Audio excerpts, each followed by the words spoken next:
Good morning to everybody watching this video. I'll just get right to my point here.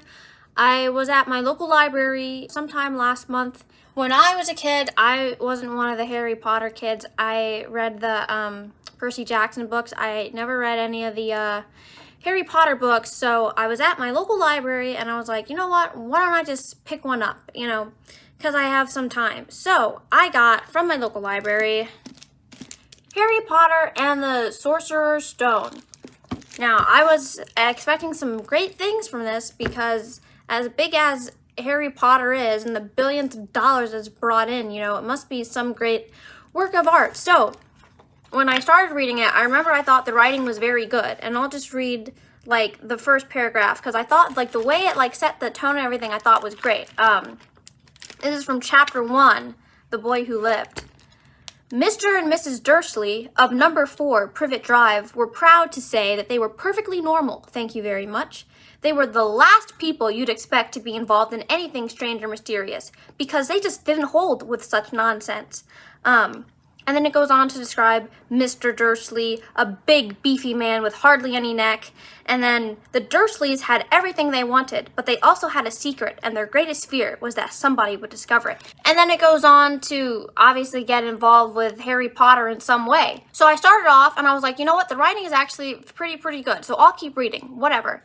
And as I was reading it, I thought it was okay, they're at the stupid Hogwarts and whatnot. It's really, the problems I have is when, at the very, very end, which, spoiler alert, if you didn't read it or you don't know what's happening, click off the video now. But let me just find exactly where it is. So, page 288 is when we find out that the bad guy is not Severus Snape, it's Quirrell, or whatever, however you pronounce that. Then, when they go on to explain, when I first found out it was him, I was like, what?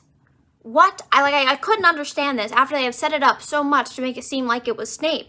And then when they had to explain it, it was all like, oh, but Snape tried to kill me, Harry had said. And then Quirrell is like, no, I tried to kill you. And then he tried to explain how Snape was actually trying to save him, and how when they were talking in the forest, it was actually, Snape confronting him because he found him out, not the other way around. Honestly, to me, I just thought it was kind of dumb. Honestly, maybe I just didn't pay attention when I read the book, but to me, it just sounded kind of ridiculous when they tried to explain how it was not, in fact, Snape and this other guy. It was just really weird to me. Because for me, the whodunit moment is supposed to be like, what? And then you find out all the different things, and it's like, oh, I did not have that moment. I had a moment of confusion in which I was like, you've got to be kidding me.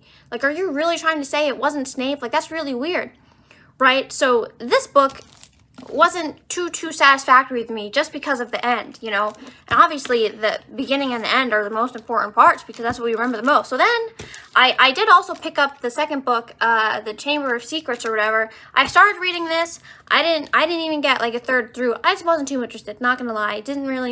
Not interested. So so I only read the first one. I've never watched any of the Harry Potter movies. I might just to see how they are compared to the books, but the first book, I don't really get all the hype, not gonna lie to you. It wasn't really for me, so that's my little video complaining today.